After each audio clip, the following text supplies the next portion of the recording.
ನಮಸ್ಕಾರ ವೀಕ್ಷಕರೇ, ವಿಸ್ತಾರ ನ್ಯೂಸ್ಗೆ ಸ್ವಾಗತ. ನಾನು ರಾಜಕೀಯ ವರದಿಗಾರ ಹನುಮಂತ ದುರ್ಗದ್.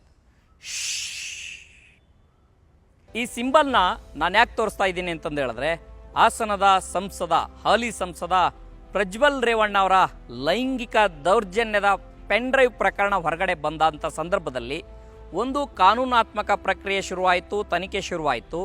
ಸೇಮ್ ಟೈಮ್ ಕಾಂಗ್ರೆಸ್ ನಾಯಕರು ಪೊಲಿಟಿಕಲ್ ಆಗಿ ಆಕ್ಟಿವ್ ಆದರೂ ಆ ಪೊಲಿಟಿಕಲ್ ಆಗಿ ಒಂದಷ್ಟು ಲಾಭವನ್ನು ಪಡೀಲಿಕ್ಕೂ ಕೂಡ, ಅಂದರೆ ಕರ್ನಾಟಕದಲ್ಲಿ 2ನೇ ಹಂತದ ಚುನಾವಣೆ ಇದ್ದಂಥ ಸಂದರ್ಭದಲ್ಲಿ ಅದರ ಲಾಭ ಪಡೆಯುವಂಥ ಲೆಕ್ಕಾಚಾರದಲ್ಲಿ ಸಹಜವಾದಂಥ ಒಂದಷ್ಟು ವಾಗ್ದಾಳಿಗಳನ್ನು JDS ವಿರುದ್ಧ, BJP ವಿರುದ್ಧ, ಮಾಜಿ ಮುಖ್ಯಮಂತ್ರಿ ಕುಮಾರಸ್ವಾಮಿ ಅವರ ವಿರುದ್ಧ ಹಾಗೂ ರೇವಣ್ಣ ಅವರ ಕುಟುಂಬದ ವಿರುದ್ಧನೂ ಕೂಡ ಕಾಂಗ್ರೆಸ್ ನಾಯಕರು ಮಾಡಿದ್ರು. ವಿಶೇಷವಾಗಿ DCM DK ಶಿವಕುಮಾರ್ ಅವರು ಸೇರಿದಂತೆ ಕಾಂಗ್ರೆಸ್ನ ಒಂದಷ್ಟು ಸಚಿವರು ಅವರ ಮೇಲೆ ವಾಗ್ದಾಳಿಗಳನ್ನು ಮಾಡುವಂಥ ಪ್ರಯತ್ನಗಳನ್ನು ಮಾಡಿದ್ರು. ಆ ಒಂದು ಲಾಭವೂ ಕೂಡ ರಾಜಕೀಯದಲ್ಲಿ ಆಗ್ಬೋದು ಅನ್ನೋಂಥ ಒಂದಷ್ಟು ಲೆಕ್ಕಾಚಾರ ಅವ್ರದ್ದಿತ್ತು. ಇದೀಗ ಆ ಒಂದು ಪೆನ್ ಡ್ರೈವ್ ಪ್ರಕರಣದಲ್ಲಿ ಕಾಂಗ್ರೆಸ್ ಸರ್ಕಾರ, ಅಂದರೆ CM ಸಿದ್ದರಾಮಯ್ಯ ಸೇರಿದಂತೆ ಸಚಿವರೆಲ್ಲರೂ ಕೂಡ ಗಪ್ ಚಿಪ್ ಪಾಲಿಟಿಕ್ಸನ್ನು ಶುರು ಮಾಡಿದಾರಂತ. ಏನದು ಗಪ್ ಚಿಪ್ ಪಾಲಿಟಿಕ್ಸ್ ಅಂತಂದು ಹೇಳಿದ್ರೆ, ಪ್ರಜ್ವಲ್ ರೇವಣ್ಣ ಅವರ ಪ್ರಕರಣ ಹೊರಗಡೆ ಬಂದಂಥ ಸಂದರ್ಭದಲ್ಲಿ SIT ಟೀಮ್ ರಚನೆ ಆಗುತ್ತೆ. ಅದಾದ ನಂತರ ಕಾನೂನಿನ ಪ್ರಕ್ರಿಯೆಯ ಭಾಗವಾಗಿ ರೇವಣ್ಣ ಅವರ ಬಂಧನ ಆಗುತ್ತೆ, ಅವ್ರಿಗೆ ಜಾಮೀನು ಆಗುತ್ತೆ, ಎಲ್ಲವೂ ಕೂಡ ಸುಸೂತ್ರವಾಗಿ ನಡೀತಾ ಇರುತ್ತೆ. ಆದರೆ ಈ ಒಂದು ಇಡೀ ಪ್ರಕರಣದಲ್ಲಿ ಒಂದು ಆಡಿಯೋ ಹೊರಗಡೆ ಬರುತ್ತೆ. ಆ ಆಡಿಯೋ ದೇವರಾಜೇಗೌಡ ಹಾಗೂ LR ಶಿವರಾಮೇಗೌಡ ಮಾತನಾಡಿರುವಂತಹ ಒಂದು ಆಡಿಯೋ. ಆ ಆಡಿಯೋದಲ್ಲಿ DCM DK ಶಿವಕುಮಾರ್ ಮಾತನಾಡಿದ್ದಾರೆ ಅನ್ನುವಂಥದ್ದು, ಮತ್ತೆ ಅವರು ಮಾತನಾಡಿದ ಈ ಘಟನೆ ಬಗ್ಗೆ ಸಾಕ್ಷ್ಯಾಧಾರಗಳನ್ನು ಕೇಳಿರುವಂತಹ ವಿಚಾರ ಏನಿದೆ, ಆ ಒಂದು ವಿಚಾರ.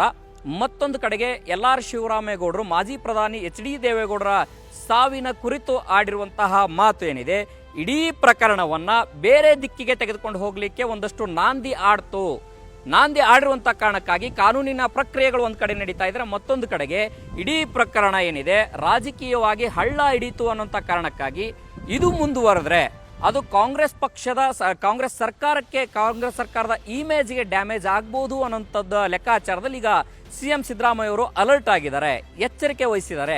ಆ ಕಾರಣಕ್ಕಾಗಿ ತಮ್ಮ ಸಚಿವ ಸಂಪುಟದ ಸಹೋದ್ಯೋಗಿಗಳೇನಿದ್ದಾರೆ ಅವರೆಲ್ಲರಿಗೂ ಕೂಡ ಖಡಕ್ ಸೂಚನೆಯನ್ನು CM ಸಿದ್ದರಾಮಯ್ಯ ಅವರು ಕೊಟ್ಟಿರುವಂಥದ್ದು. ಏನಂತಂದು ಹೇಳಿದ್ರೆ, ಪೆನ್ ಡ್ರೈವ್ ಪ್ರಕರಣದಲ್ಲಿ ಯಾರೂ ಕೂಡ ಮಾತನಾಡಬೇಡಿ. ಯಾಕೆ ಅಂತಂದು ಹೇಳಿದ್ರೆ, ದಿನಗಳು ಕಳೆದಂತೆ ಯಾವಾಗ ಈ ಆಡಿಯೋ ಬಂತು, ಈ ಆಡಿಯೋ ಬಂದ ನಂತರದಲ್ಲಿ ಪ್ರಕರಣ ಬೇರೆ ಸ್ವರೂಪ ಪಡೀತು. ಆ ಒಂದು ಬೇರೆ ಸ್ವರೂಪ ಪಡೆದ ನಂತರದಲ್ಲಿ ಸರ್ಕಾರದ ಇಮೇಜ್ಗೆ ಧಕ್ಕೆ ಆಗ್ತಾ ಇದೆ. ಸೇಮ್ ಟೈಮ್ ಹಳೆ ಮೈಸೂರು ಭಾಗದಲ್ಲಿ ಪಕ್ಷಕ್ಕೂ ಕೂಡ ಹೊಡೆತ ಆಗಬಹುದು ಅನ್ನೋಂಥ ನಿಟ್ಟಿನಲ್ಲಿ ಒಂದಷ್ಟು ಎಚ್ಚರಿಕೆಯ ಭಾಗವಾಗಿ ಈಗ ಸಚಿವರಿಗೆ CM ಸಿದ್ದರಾಮಯ್ಯ ಅವರು ಸೂಚನೆಯನ್ನು ಕೊಟ್ಟಿರುವಂಥದ್ದು. ಅದಕ್ಕೆ ಪೂರಕವಾಗಿ ಇವತ್ತು ಕೂಡ KPCC ಕಚೇರಿಯಲ್ಲಿ ನಡೆದಂತಹ ಒಂದು ಕಾರ್ಯಕ್ರಮ ಒಂದರಲ್ಲಿ ರಾಜ್ಯಸಭೆ ಸದಸ್ಯರು, KPCC ಕಾರ್ಯಾಧ್ಯಕ್ಷರಾದಂತಹ GC ಚಂದ್ರಶೇಖರ್ ಅವರು, ಸ್ವತಃ KPCC ಅಧ್ಯಕ್ಷರು, ರಾಜ್ಯದ ಉಪಮುಖ್ಯಮಂತ್ರಿಗಳಾದಂತಹ DCM DK ಶಿವಕುಮಾರ್ ಅವರಿಗೆ ಒಂದಷ್ಟು ಮನವಿಯನ್ನು ಮಾಡ್ಕೊಳ್ತಾ ಇದ್ದಾರೆ. ಸಹಜವಾಗಿ ಇಡೀ ಕುಮಾರಸ್ವಾಮಿ ಅವರು 2 ಬಾರಿ CM ಆಗಿದ್ರು. ಅವರನ್ನು ಹೇಳದಂತೆ SIT ತನಿಖೆ ನಡಿಬೇಕಾ, ಆ ರೀತಿ ಅವ್ರು ಹೇಳದಂತೆ ನಡಿಬೇಕು ಅನ್ನೋ ರೀತಿಯಲ್ಲಿ ವರ್ತಿಸ್ತಾ ಇದ್ದಾರೆ.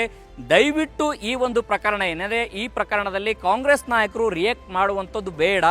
ಯಾಕೆಂತಂದು ಹೇಳಿದ್ರೆ, ರಿಯಾಕ್ಟ್ ಮಾಡಿದಷ್ಟು ಕೂಡ ಸರ್ಕಾರದ ಮೇಲೆ ಅನುಮಾನ ಮೂಡುವಂಥ ಪರಿಸ್ಥಿತಿಗಳು ಬರ್ತವೆ ಅನ್ನುವಂಥ ಆಧಾರದ ಮೇಲೆ ಇವತ್ತು ಮನವಿಯನ್ನು ಮಾಡಿದ್ರು. ಮತ್ತು ಇಡೀ ಪ್ರಕರಣ ಏನಿದೆ, ಪ್ರಜ್ವಲ್ ರೇವಣ್ಣ ಆಗಿರ್ಬೋದು ಅಥವಾ ಯಾರ ಕಾನೂನಿನ ಪ್ರಕ್ರಿಯೆಯಲ್ಲಿ, ಕಾನೂನಿನ ಚೌಕಟ್ಟಿನಲ್ಲಿ ಯಾರೆಲ್ಲ ತಪ್ಪು ಮಾಡಿದ್ದಾರೆ ಅವರಿಗೆಲ್ರಿಗೂ ಕೂಡ ಶಿಕ್ಷೆ ಆಗೇ ಆಗುತ್ತೆ.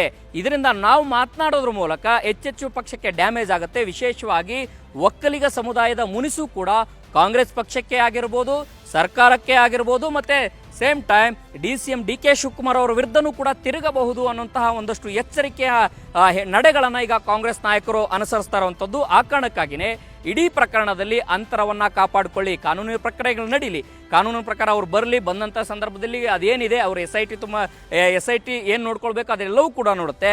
ರಾಜಕೀಯವಾಗಿ ಏನು ಪೊಲಿಟಿಕಲಿ ಆಗಿ ಕಾಂಗ್ರೆಸ್ ನಾಯಕರು ಆಕ್ಟಿವ್ ಆಗಿ ಕುಮಾರಸ್ವಾಮಿ ಅವರ ಆರೋಪಗಳಿಗೆ ಪ್ರತ್ಯುತ್ತರವನ್ನು ಕೊಡ್ತಿದ್ರು, ಅಥವಾ ಇಡೀ ಪ್ರಕರಣದಲ್ಲಿ ನಾವು ಮಾಡಿಲ್ಲ, ಅವ್ರು ಮಾಡಿದ್ರು, ಇವ್ರು ಮಾಡಿದ್ರು ಅನ್ನೋಂಥದ್ದು ಏನಿದೆ ಅದು ಯಾರೂ ಕೂಡ ಮಾತನಾಡಬೇಡಿ. ಯಾಕಂತಂದು ಹೇಳಿದ್ರೆ, ಮಾತನಾಡಿದಷ್ಟು ಅದು ಸರ್ಕಾರದ ಮೇಲೆ ಅನುಮಾನ ಮೂಡುವಂಥ ಪರಿಸ್ಥಿತಿಗಳು ನಿರ್ಮಾಣ ಆಗ್ತವೆ. ಕಾನೂನಿನ ಚೌಕಟ್ಟಿನ ಒಳಗಡೆಗೆ SIT ತಂಡ ಏನು ತನಿಖೆಯನ್ನು ಮಾಡ್ತಾ ಇದೆ, ಆ ತನಿಖೆಯ ಭಾಗವಾಗಿ ಪ್ರತಿನಿತ್ಯ ಈ ವಿಡಿಯೋ ಯಾವ ರೀತಿ ಹೊರಗಡೆ ಬಂತು, ಯಾರು ಹಂಚಿದ್ರು, ಮತ್ತು ವಿಡಿಯೋನ ಮಾಡ್ಕೊಂಡವ್ರು ಯಾರು ಅವರೆಲ್ಲರೂ ಕೂಡ ತಪ್ಪಿತಸ್ಥರಾದರೆ ಅವ್ರಿಗೆಲ್ರಿಗೂ ಕೂಡ ತಪ್ಪಿತಸ್ಥರು, ಅವರೆಲ್ರಿಗೂ ಕೂಡ ಶಿಕ್ಷೆ ಆಗೇ ಆಗುತ್ತೆ. ಕಾನೂನಿನ ಪ್ರಕಾರ ಶಿಕ್ಷೆ ಆಗುವಂಥ ಸಂದರ್ಭಗಳಲ್ಲಿ ನಾವು ಮಾತನಾಡಿದ್ರೆ ಪ್ರಕರಣದ ದಿಕ್ಕು ಬೇರೆ ಬದಲಾಗುತ್ತೆ. ಆ ಕಾರಣಕ್ಕಾಗಿ ಎಲ್ಲರೂ ಕೂಡ ಸೈಲೆಂಟ್ ಆಗಿರಿ ಅನ್ನುವಂಥ ಸೂಚನೆಯನ್ನು CM ಸಿದ್ದರಾಮಯ್ಯ ಅವರು ಕೊಟ್ಟಿರುವಂಥದ್ದು. ಕ್ಯಾಮ್ರಾ ಪರ್ಸನ್ ಚಂದ್ರಕಾಂತ್ ಜೊತೆ ಹನುಮಂತ ದುರ್ಗದ್, ವಿಸ್ತಾರ ನ್ಯೂಸ್, ಬೆಂಗಳೂರು. ಅನುಕ್ಷಣದ ಸುದ್ದಿಗಳಿಗಾಗಿ ವಿಸ್ತಾರ ನ್ಯೂಸ್ ಯೂಟ್ಯೂಬ್ ಚಾನೆಲ್ ಸಬ್ಸ್ಕ್ರೈಬ್ ಮಾಡಿ. ಹೊಸ ಸುದ್ದಿಗಳ ನೋಟಿಫಿಕೇಶನ್ಗಾಗಿ ಬೆಲ್ ಐಕಾನ್ ಕ್ಲಿಕ್ ಮಾಡಿ. ಲೇಟೆಸ್ಟ್ ಅಪ್ಡೇಟ್ಸ್ಗಾಗಿ www.vistaranews.com ವೆಬ್ಸೈಟ್ಗೆ ವಿಸಿಟ್ ಮಾಡಿ. ಅಂಗೈಯಲ್ಲೇ ಜಗತ್ತಿನ ಸುದ್ದಿ ತಿಳಿಯಲು ವಿಸ್ತಾರ ನ್ಯೂಸ್ ಕನ್ನಡ ಆಪ್ ಡೌನ್ಲೋಡ್ ಮಾಡಿ.